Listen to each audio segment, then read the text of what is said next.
بسم اللہ الرحمن الرحیم۔ شروع اللہ کا نام لے کر جو بڑا مہربان نہایت رحم والا ہے۔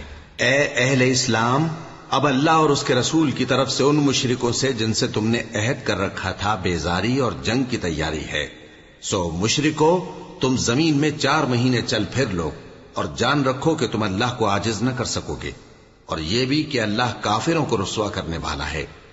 اور حج اکبر کے دن اللہ اور اس کے رسول کی طرف سے لوگوں کو آگاہ کیا جاتا ہے کہ اللہ مشرکوں سے بیزار ہے اور اس کا رسول بھی۔ اب اگر تم توبہ کر لو تو تمہارے حق میں بہتر ہے، اور اگر نہ مانو تو جان رکھو کہ تم اللہ کو ہرا نہیں سکو گے۔ اور اے پیغمبر، کافروں کو دکھ دینے والے عذاب کی خبر سنا دو۔ البتہ جن مشرکوں کے ساتھ تم نے عہد کیا ہو اور انہوں نے تمہارا کسی طرح کا قصور نہ کیا ہو اور نہ تمہارے مقابلے میں کسی کی مدد